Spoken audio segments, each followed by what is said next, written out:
Great.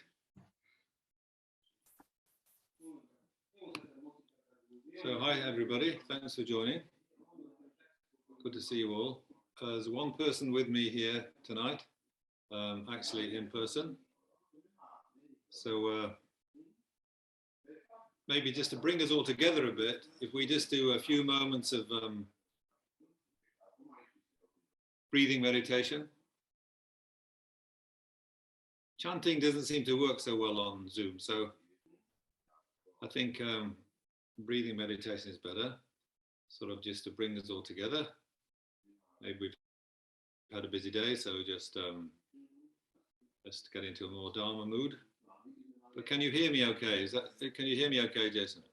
No problems? Yeah, loud and clear. Okay, so that's fine. So just a few breaths. We haven't got a lot of time. Don't want to have a too long a session, too tiring. This is supposed to keep it easy and light. So just probably you know how to go about breathing meditation. Just let the concentration go to the tip of the nostrils, somewhere like that. And just watch the breath going in and out. Just watch it with your mental awareness, not with your eyes. And the rest of the body, will you keep your back straight? That's a good idea. And then you can take the chance to relax all your other muscles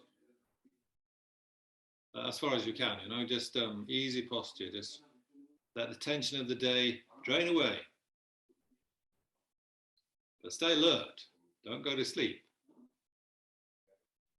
And objects of meditation, just the easiest one we can think of, the breath going in and out at the nostrils. Don't force the breath. No heavy labored breathing or fast breathing or slow breathing, just natural.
Thank you very much.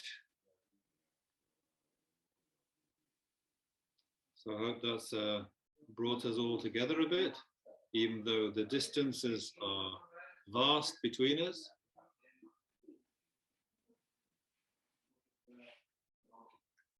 I'm in Slovakia, by the way. Did Jason mention that? I don't know. Anyway, Jamseling Retreat Center.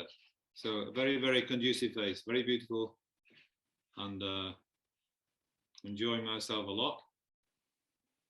I was in Wales last September, so I was visiting the also very beautiful Lamrim Wales Centre, and unfortunately I was not able to teach because of the situation there, but let's hope, keep fingers crossed that things are moving towards reopening. I sincerely hope so. It was a very beautiful place. I remember that for the first time having a chance to go for walks around there. There's beautiful old big oak trees in the hedgerows, and you know, some beautiful scenery, beautiful green scenery. Wales at its best. Anyway, so that's my introduction. So the text then, let's get on with it. This is the 37 Practices of a Conqueror's Child by the Conqueror's Child Togme Zangpo. So he's his birth dates are 1295 to 1369. So you know, he was his dates sort of just overlap a little bit with Tsongkhapa, who's you know, our great master of a tradition of Buddhism that I've been trained in.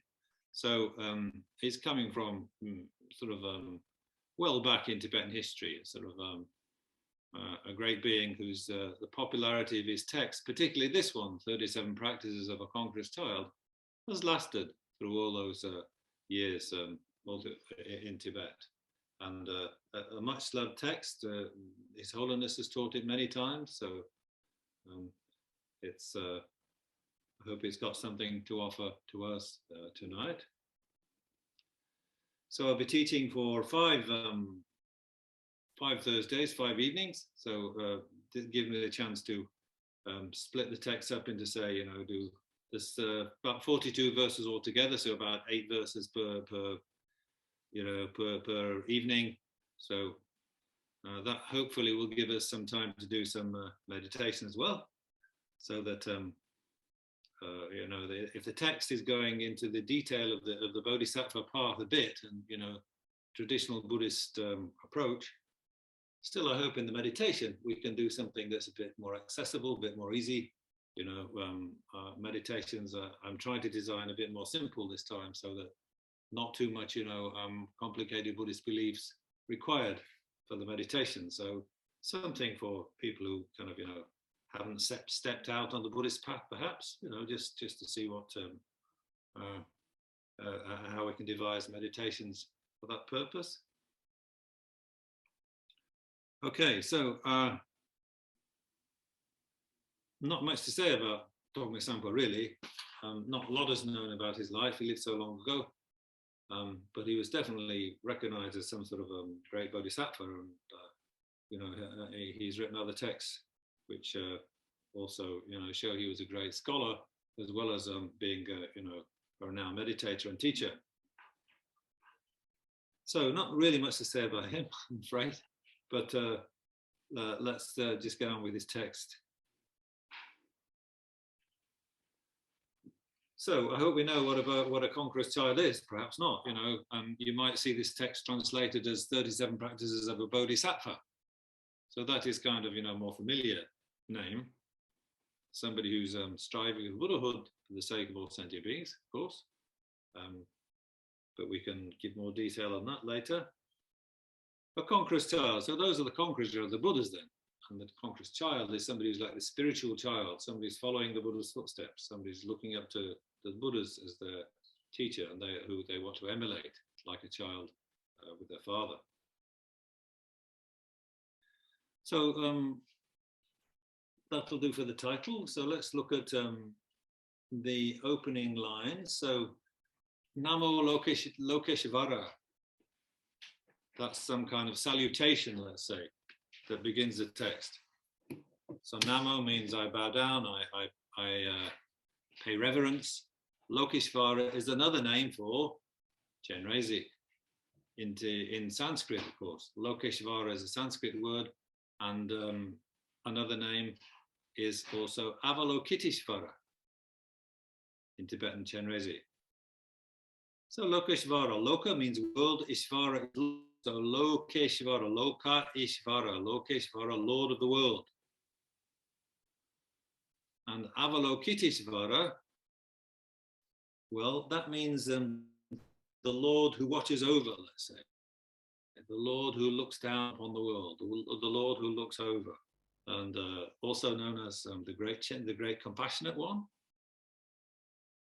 But in Tibetan, Chenrezig. So that's who the author Togme Zangpo singles out for his, special connection, his special sort of seeking blessing from this particular Buddha, Bodhisattva. So what's the speciality here? Well, the speciality is loving kindness, it's compassion. So that's, that's sort of the essence of Chenrezig, or you can say Chenrezig is the essence of all the Buddha's compassion combined. I don't know. So that's kind of, at the heart of the Bodhisattva path. So that's not something that's just sort of special to Buddhism, but it's hopefully it's in us all naturally. I'm sure it is.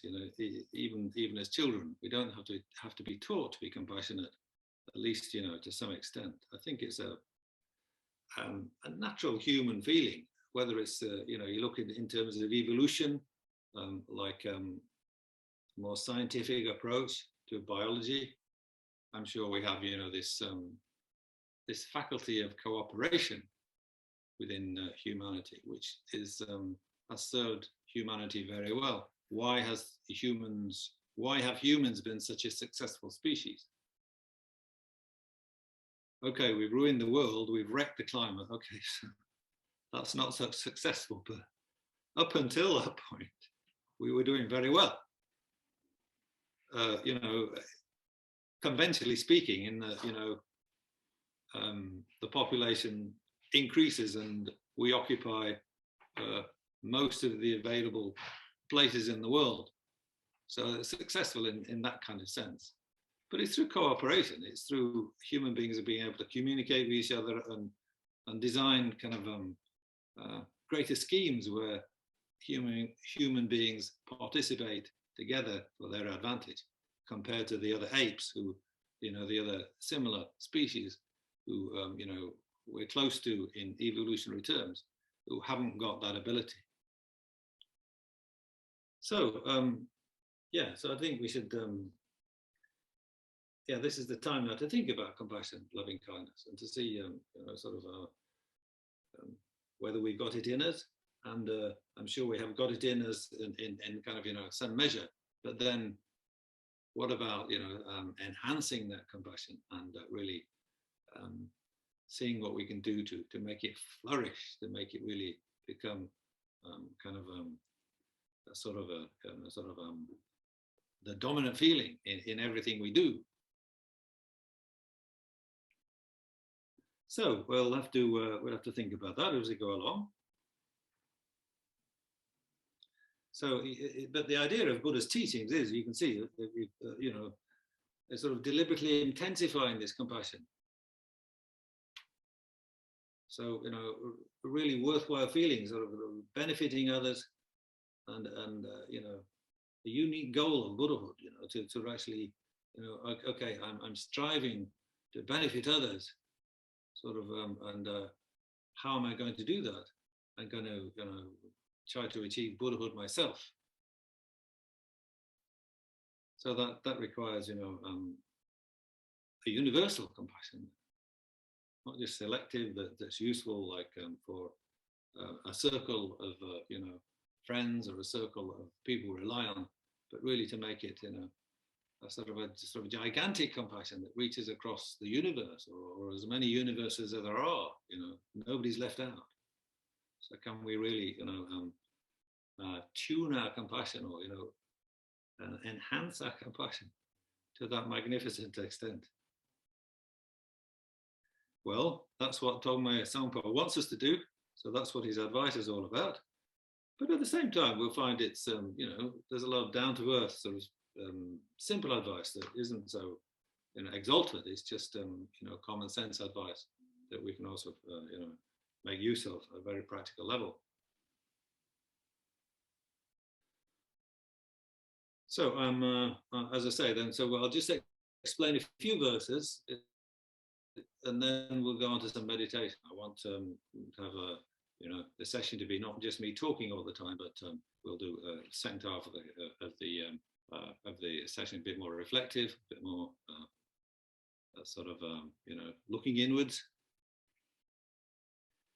So let's start off then. I think I'm going to read the first 10 verses. It's nice to read them together, so you read if you want, but we can't hear each other reading, so we can't get the sense of we're all participating in a group reading or a group chant. So I'm not going to try to be ambitious and use any tune or anything, but they are chantable verses actually. So my translation is supposed to be chantable. Just read them tonight. So I'll read a few verses. I won't go through the whole thing, and then we'll just reflect on each verse one by one. So 2 introductory verses, and then you get a list of the 37 practices.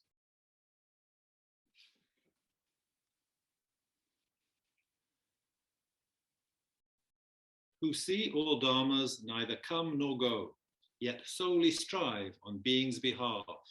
To you, the best of lamas and Lord Chenrezig, I ever bow with 3 doors, with respect.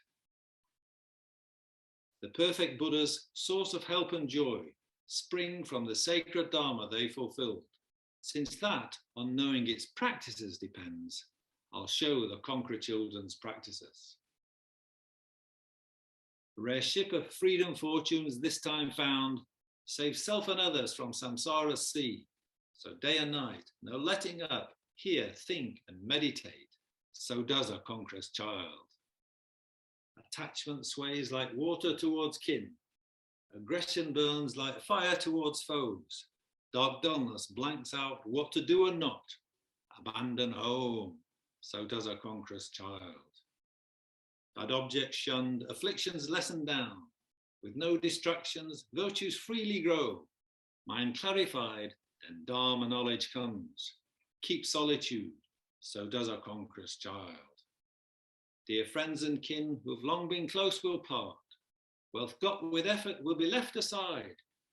The guest mind from the guest house body goes. Renounce this life, so does a conqueror's child. If friendly with them, your 3 poisons wax, and hearing, thinking, meditation wane. Love and compassion they will finish off. Give up bad friends, so does a conqueror's child.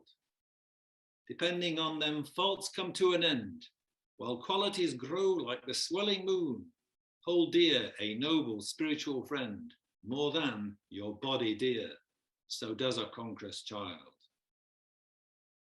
What worldly God can save? Samsara's jail shuts them in 2. So go for refuge to a refuge which is never fallible, the triple gem, so does a conqueror's child. The so harsh sufferings of the evil realms, the sage said, are the fruits of sinful deeds. Though life may be the cost then at all times, shun sinful deeds, so does a conqueror's child. The 3 worlds' pleasures are a dewdrop on a grass blade tip, they're in a moment gone. Seek liberation's never-changing state, most excellent, so does a conqueror's child. So that'll do for now. I don't think we're going to get through all those verses this evening, so that'll do. I'm not sure how much time we've got really to spend on each verse, but it's still, it's good to keep up, still to get through. And sort of get the whole picture, sort of without spending too much time on details. But anyway, we're starting off with the first verse of the introduction then. Who see all dharmas neither come nor go, yet solely strive on being's behalf. To you, the best of lamas and Lord Chenrezig, I bow with 3 doors with respect. So traditional kind of Buddhist texts often start with this kind of homage, you can say, a homage verse, or a verse of appreciation and seeking kind of the blessings of the chosen object, maybe, or showing respect for that object as a kind of an auspicious way to start your text. And Bodhisattva Togme has chosen to bow down to the Supreme of Lamas. You can say that's his own personal spiritual guide, and Lord Chenrezig. So whether you're supposed to think of those as 2 people or just that's one person, in 2 manifestations, that's kind of up to us. So what are the qualities of Chenrezig? Who see all dharmas neither come nor go. So that's kind of the sort of the absolute level, or the Dharmakaya level. This is like the ultimate truth level of Chenrezig, who sees all dharmas neither come nor go. So on the ultimate ground, ultimately, then there's no Lord Chenrezig, there's no Lord Chenrezig's blessings, there's no Buddhas, and there's no samsara, no cyclic existence, and there's no speaker here speaking, no active speaking, and no speech that is being spoken on the ultimate level. So you would never find those to be really there. They appear like that. They appear to be exist from their own side, have their own power of being there, but nothing's like that. So this is a very profound kind of statement, but just in so few words that we don't get any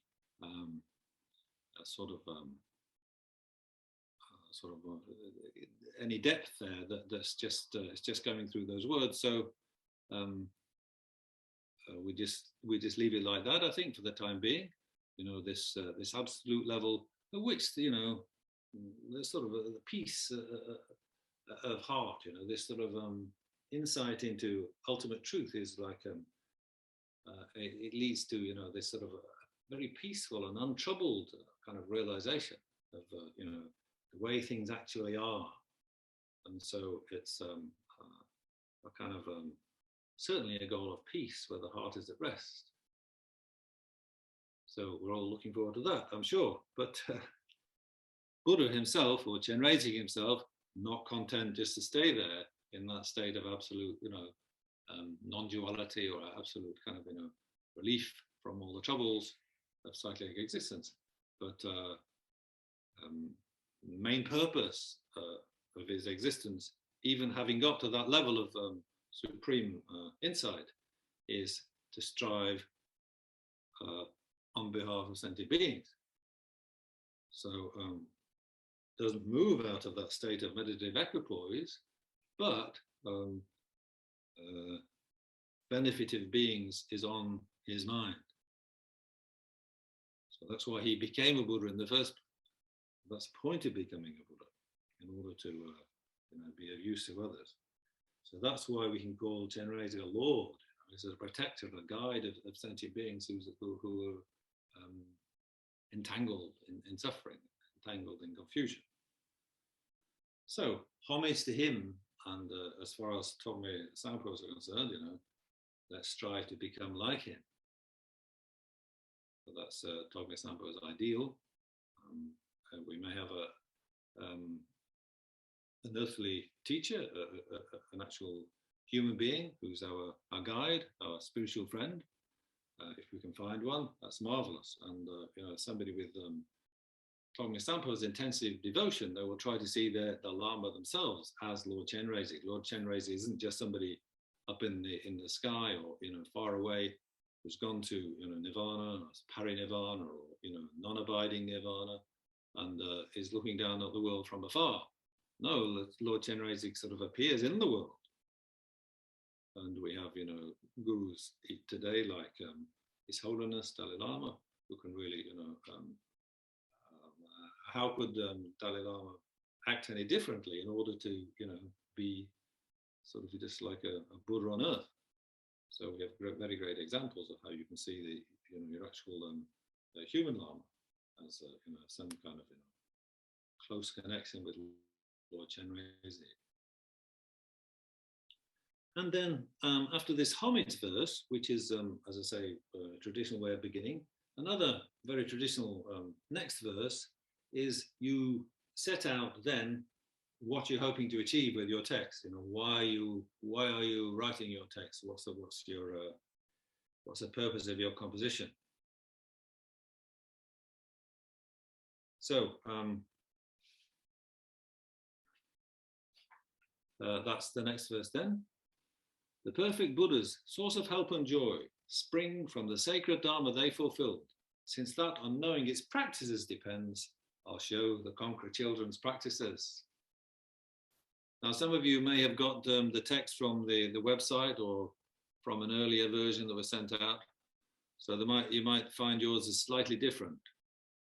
But I found another Tibetan text. I made a correction just yesterday, because I realized that what I'd translated before was slightly mistaken. So the last two lines, official version now, is, since that on knowing its practices depends, I'll show the Conqueror children's practices. So it's show, not know, in the last line. So that's just, I don't know how I made that mistake. Maybe a mistake in the Tibetan text I was using to translate to begin with. So where do our perfect Buddhas come from then? The perfect Buddhas who are our main source of help and joy in this life. Well, they come from having practiced the Dharma and whatever achieved Dharma realizations, if that's the right way to put it. They've their Buddha nature has reached full evolution, full expression. And how did they do that? By relying on the Dharma, by relying on the teachings, by relying on the insights, by relying on the way of purifying your mind, that is the Dharma. So if we want to be like that, then we've got to know what it means to practice the Dharma. What are the Dharma practices that we should practice? How do we put the Dharma into practice? And so that's what Togme Zangpo takes as his challenge, takes as his theme for his text. So if the Conqueror child wants to emulate the Conqueror himself, the child wants to emulate the father, be like the father, then you have to follow these Conqueror children's practices that I will now explain.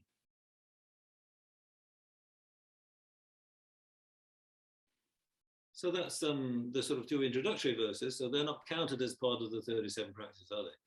You can see how 37 practices start with the next verse.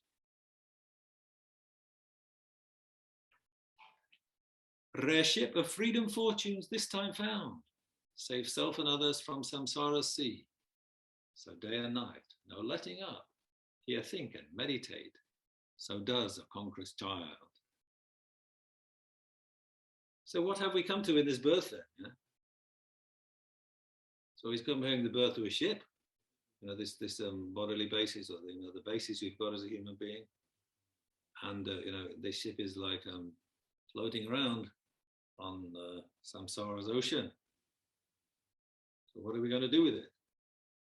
What are we going to do with this? Whatever we've come to in this birth? Togme Zangpo has no doubt, when those, the innocence of childhood or something, whatever, or the frivolities of childhood, or the inconsequentialities of childhood, and youth have kind of been enjoyed. Well, hopefully they've all been enjoyed. So hopefully there was some fun there, but at a certain time you've got to, you take a more mature outlook on life. and you come to that kind of a more sort of sober view.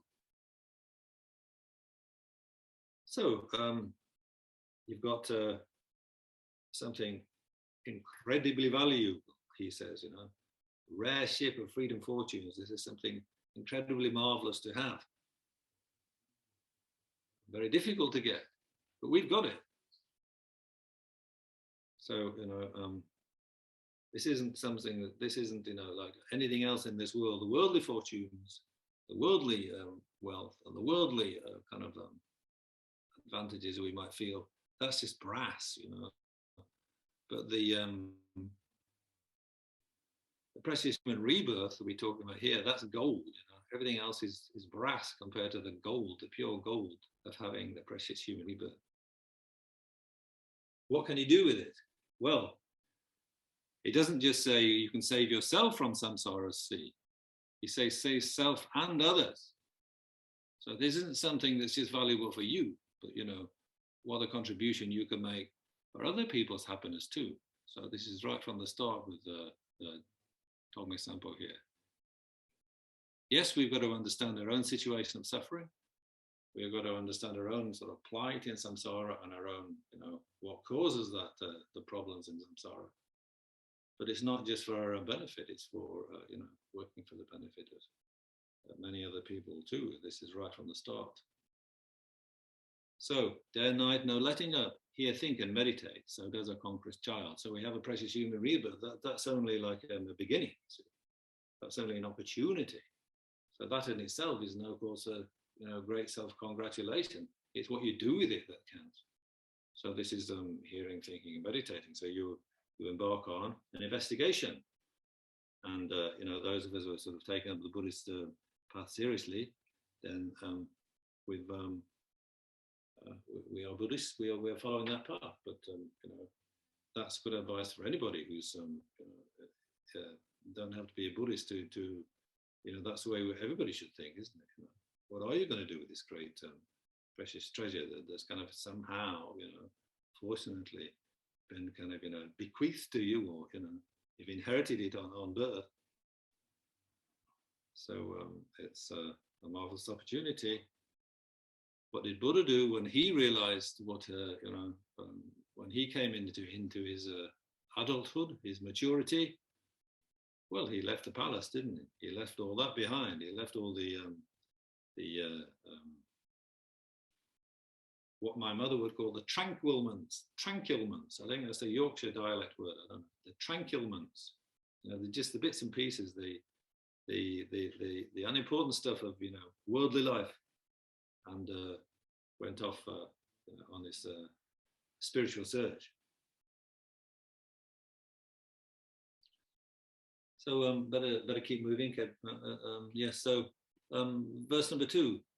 Attachment sways like water towards kin. Aggression burns like fire towards foes. Dark dullness blanks out what to do and not. Abandon home, so does a conqueror's child.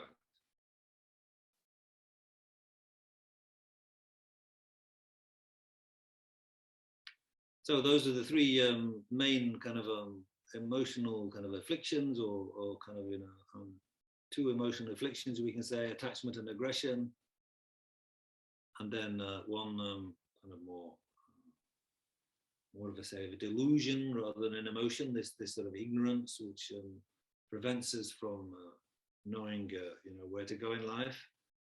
So these three main kind of complications of our imperfect minds. So those are all mentioned here, but in what context? Well, he's saying, what you want to do is abandon home. So what does that mean exactly? Does it mean abandon your actual home where you grew up, or maybe, or your homeland, the land of your birth? Well, maybe, but maybe you can interpret it in a slightly different way. You want to abandon worldly distractions. You want to abandon situations where worldly distractions are going to occur that are going to keep you sort of distant from your Dharma progress. leave the atmosphere, where the three poisons proliferate. Sometimes we call these the three poisons, don't we? The three root delusion, the three root kind of, disturbing minds. So, a place where there are a lot of objects that give rise to the three poisons, that's a good idea to avoid. We're talking about beginners. So the objects of attachment could be your family members, could be close friends, and being amongst them, you develop kind of loyalty to a group, and then, people who interfere with your attachment to those people, then those kind of, you feel angry towards these people. You feel them that they're like your enemy. So if we're still innocent, still not experienced practitioners who can deal with those emotions and know how to keep them under control, then we should separate from the objects which cause those disturbing emotions to arise. So that may mean physically moving somewhere else in the beginning. So sometimes is Togme Zangpo talking about a more Tibetan style of family life, where you have these extended families living together in a sort of and then the society's like got this sort of clan system, where families are kind of have this importance and kind of large numbers or close togetherness, which Western families don't have, because everybody gets split up, don't they? The parents live in one end of the country, but you live in the other, or your parents or your grandparents are split up. So to visit your grandparents, you have to go to two separate places because they don't live together anymore, and so forth. So our families are a bit more sort of atomized. I don't know. So maybe Tibetan families have got more, more kind of more going on in the sort of family politics and so on, because they're become more of a key unit in their societies, or at the time when Togme Zangpo is writing anyway. But the point is, we've got to let go of those afflictions. Let go of those afflictions. How do we do that? Well, we've got to sort of move away from the source of destruction. So that may mean literally, you do leave home, because that's where you've had a lot of sort of kind of sort of emotional kind of sort of conflicts or kind of emotional sort of attachments which aren't particularly conducive.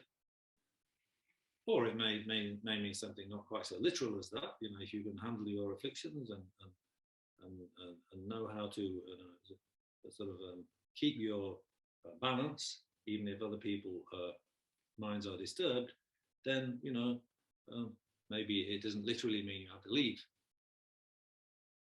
But it's the surroundings, the power of the surroundings can be very very influential, can't it? So for a beginner, it may mean moving away. Let's say running away, from problems that you can't deal with, so that you can go to a place where your mind can train, where you can go to a place where you can learn how to control your delusions and get strong by studying the teachings. So, there's different ways of interpreting that verse. So number 3, verse number 3, bad objects shunned, afflictions lessened down, with no distractions, virtues freely grow. Mind clarified, and Dharma knowledge comes. Keep solitude, so does a conqueror's child. So if you can reduce those external distractions, then your Dharma practice can develop. So Vasubandhu says, remove the mind, remove the body far away from disturbances, remove the mind far away from distractions.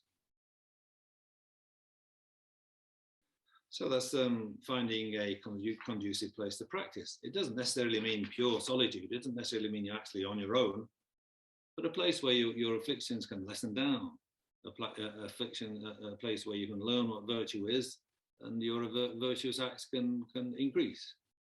A place where you can get things into focus. So, as an alternative to living in the family style of group living, then there's the Dharma Center. It doesn't have to be a cave, a solitary cave, where you're off on your own, but you don't know anything about what to meditate on. You may be talking, you can think of solitude here to include, just living in a more remote place away from the business of the marketplace and, the sort of the tangles of ordinary sort of worldly life. So for me, I can say, well, by going to a Dharma centre and living at a Dharma centre, it wasn't the one in Wales. I never actually lived there. It's not Lambrim Centre, Wales, but somewhere similar up in the north of England. That's how I managed to stop smoking, for instance. The first time I managed to stop smoking. So just living in a conducive environment, so your gross minds that are sort of affliction based can reduce. And so I was able to quit smoking just by being in that Dharma center basically, and practicing a bit of meditation and learning about Tibetan Buddhism. I mean, I did start smoking again when I left the center. So. But I had to go away and do a quite difficult job, to earn money. I went away to earn money to so I could study the Dharma. So I was like, I was going away with the Dharma purpose. But it was, an unknown job in an unknown country. So, but it proved to me that I could stop smoking. So when I did come back to the Dharma Center, then I was able to stop smoking for good. So, it all worked out in the end. So far, my lungs have been pretty strong. So that's okay. Anyway, we don't really have much time to see if we can get through another couple of verses.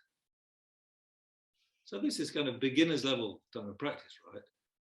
But even if you aren't going to sort of signed up to be, on the Buddhist path, can I become a bodhisattva? Can I develop bodhicitta? This is my challenge. You can see how some of these virtues, some of these verses are going to give you food for thought. Number 4, for instance.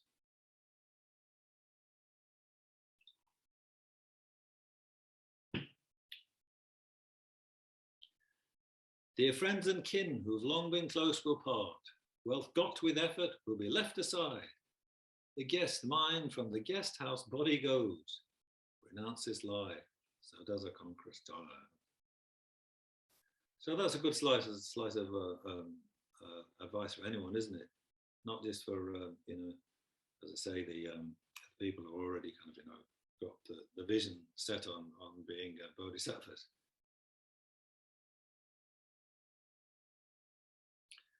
Yeah. So as we say, when we look at the life we've got, what have we come into? What is our inheritance when we come into this life? What do we come with when you're born as a human? So tremendous advantages, sure, but how long can we keep our little sort of parcel of strength and intelligence together? It's just comes together through the appropriate causes and conditions. When the causes and conditions can't sustain, can't keep coming together, then away it goes. It's just, it's just as easily as it sort of it comes together and is very precious and looks so kind of impressive. But just all those causes and conditions are so complicated. That and samsara is just like that, impermanence. Yeah. So whatever does come together, it tends sooner or later to fall apart, and it's falling apart even now. We're just like that sandcastle that's by the seaside with the tide coming in, so that it's only a matter of time before the sea washes the sandcastle away as if it's never been. And normally the tide of an ocean is like predictable, yeah. So you know how fast the tide comes in if you know your area, if you know your beach. But the way human life can get swept away is even more precarious, because you never know at what speed, when it's going to happen, and how quickly it's going to happen. It's all a bit more precarious, isn't it? So this is, you know, the message of that is to renounce this life. So that what you make of that, don't put all your eggs in the basket of this life. So even if you're not going to become a bodhisattva, this is, you know, the sort of mind with which you used to remind yourself about, you know, what is important in life. You know? So it can certainly stop petty emotions arising. You know, if you have a good kind of awareness or mindfulness of impermanence, and you know, it really makes you think, yeah, whatever I'm going to do with this life, I've got to get on with it, because there isn't much time to play about with. So that's kind of a familiar kind of meditation, but just because it's one that may be well known to, you know, people who are kind of sort of practiced Buddhists, let's say, still, you know, it's one that we need to keep doing again and again. You know? Even if it is so familiar, it doesn't mean that we've got the message, and our mind is so kind of easily kind of you know, sort of goes back to its sort of self-centered and lazy ways of thinking, and forgets all this about impermanence. So we've got to keep reminding ourselves. And of course, you know, our climate breakdown is well advanced now. So it isn't just a question of, oh, my body's going to let me down one of these days, and off I go, and who knows where. But it's you know, the whole global sort of stability of our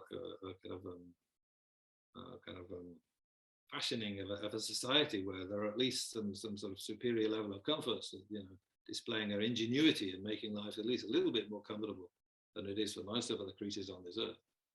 And yet, you know, all that is, you know, the long goodbye has begun, hasn't it? And that the speed of which global warming now, the global warming disaster is the speed at which it's happening. You know, that's sort of an increasing speed. Like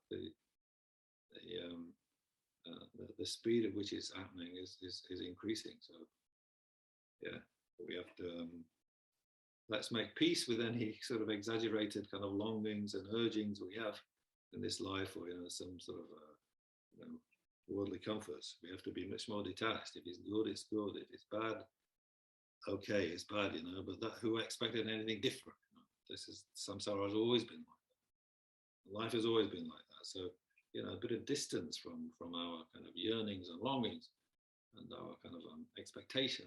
So just to be able to step back and be a bit more detached, at least even our bodies we've got to give up.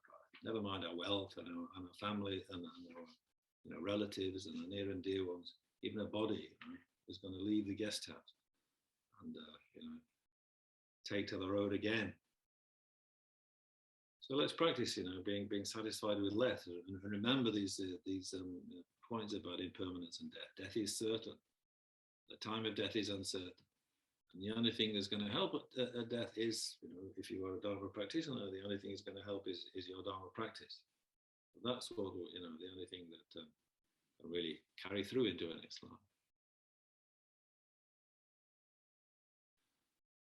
So those are just some thoughts. But as I say, I want to do a bit of meditation. I'm not being very good at maintaining my time schedule here. So I better stop there. I'm going through the verses. And we'll go over into a bit of a meditative mode. So just a sort of more peaceful reflection for the last 20 minutes. So I thought we could reflect on just developing love and compassion. It's not really come up in the verses, but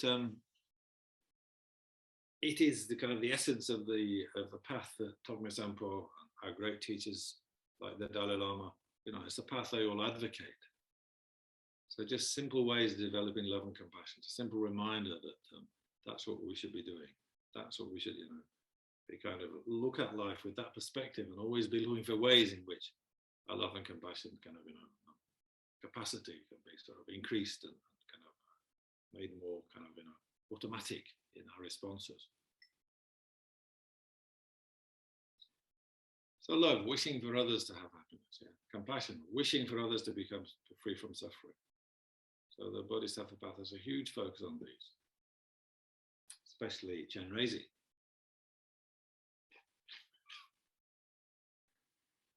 So this week then was just a reflective meditation. Then we just pass from thought to thought. So just have a quick few moments of silence so that we can, again, sort of change gear in our minds, let our minds relax from listening and kind of, just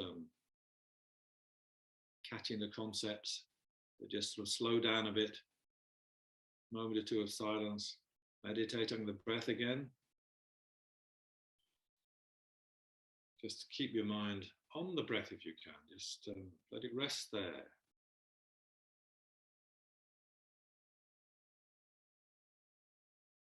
Let the thoughts just subside at least a bit. Keep the back straight and the shoulders relaxed. Just take a few breaths.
So whether we are serious Bodhisattva trainees or not, then it doesn't matter. We are going to benefit from developing love and compassion.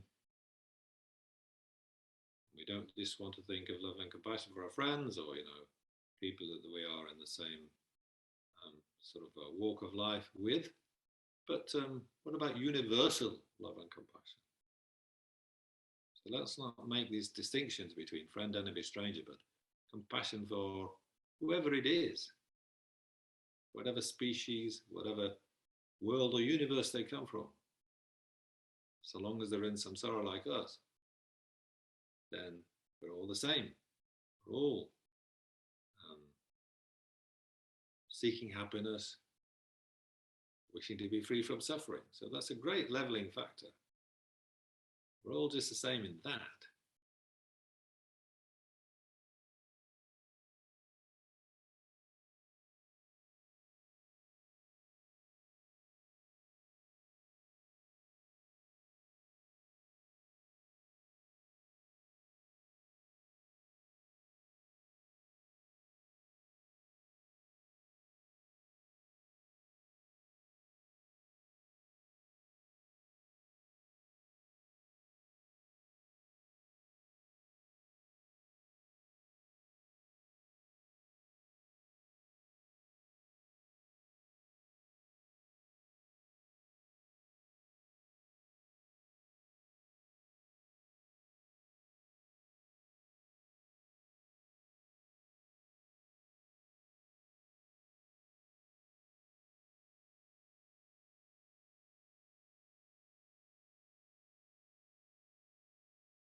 So let's feel, if we can then, open up to as many sentient beings as possible throughout the whole universe and beyond. however big the universe is and how many different, realms and kind of experiences there are, still, it's the same urge that, people want happiness, they want to avoid suffering. And if they're in samsara, it means they haven't got, to complete fulfillment. They haven't got to complete freedom from suffering. So they're all, got the same agenda as we have. So it's a very much it puts us all on the same level, not discrimination of this person's more important than that one. This one's more precious than the other. Along, the best perspective is just to feel a kind of, the affinity with all beings just from that one point.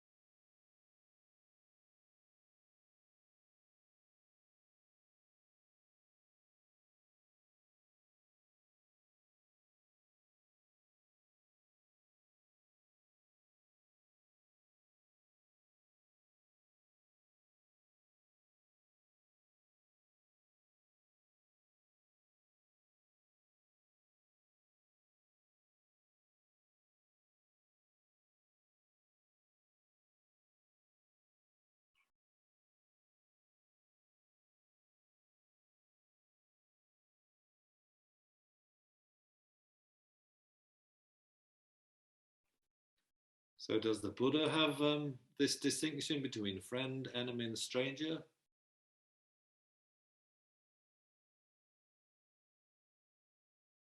Don't think so.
So then let us, try to increase our sense of warm-heartedness.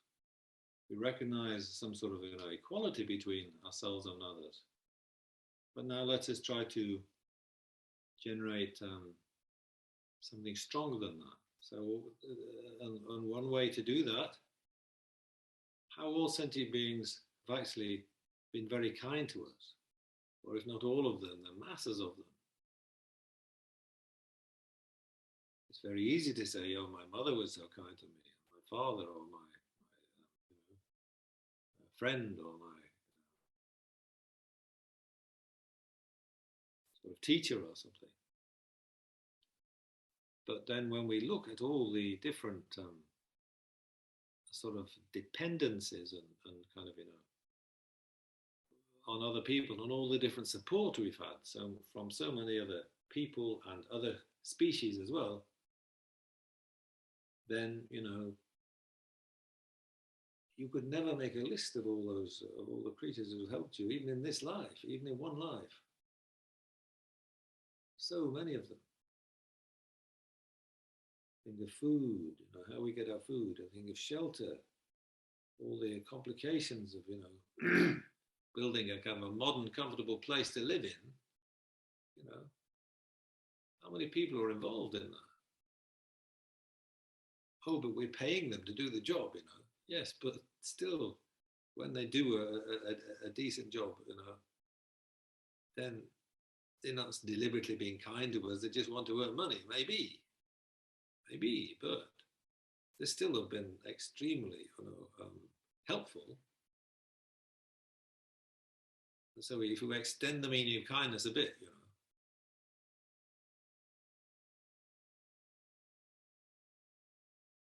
and the clothing, those are people who it's probably a very low-paid industry, stitching clothing. So people were getting paid, but how much were they getting paid in some far off, low-wage economy? And they weren't thinking, they had no idea that they were making a shirt for us. Of course not. But the one they do make that actually fits us and is comfortable to wear, they put their work into it with some kind of, correctness, that the thing came out that was usable. And they didn't really get paid much for it, did they? So all the arrangements and the other people that were, and then where did the raw materials come from, and what animals sacrifice their lives, and those raw materials could be produced from the earth.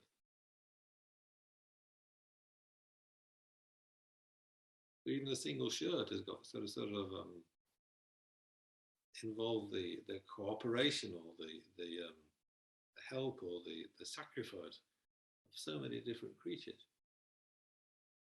But this idea that all sentient beings have been so kind to us isn't so far-fetched.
And we don't just think of, commodities like, houses and clothes.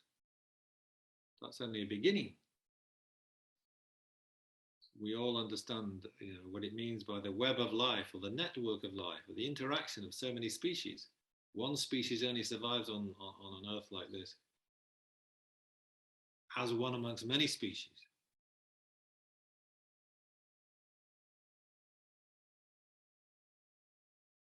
So that they're all kind of, mutually sort of enabling each other's flourishing in a pattern that's far too complex, really, to get anything but a rough idea of.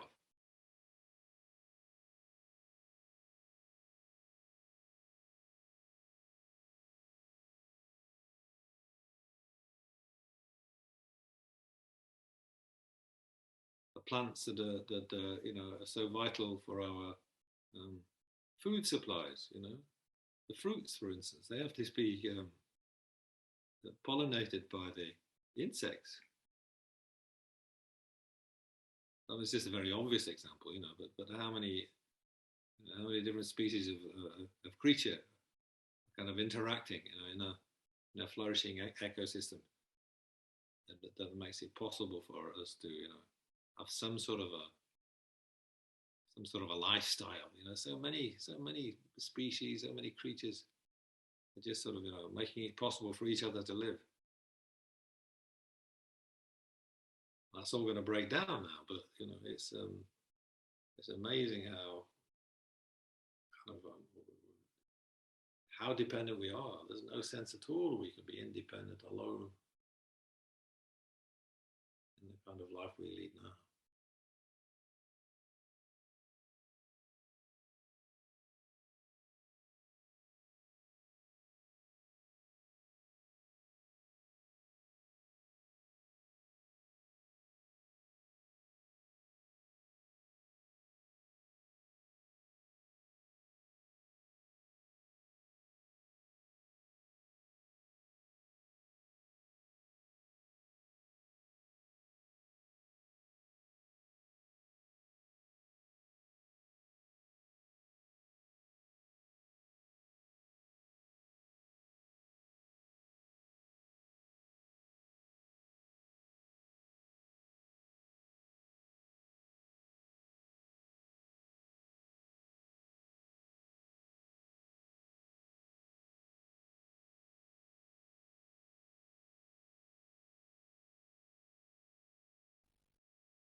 So just for the last couple of minutes of time we have, then we can go on to this generation of love and compassion. If sentient beings have been so kind to us, then we're all just here with the same kind of aspirations, then it's highly appropriate to develop love for those creatures, loving kindness above all is right response. So just to finish off with that, nurturing that sense of love, compassion, universal for all creatures.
Okay, thank you. We'll have to stop there now.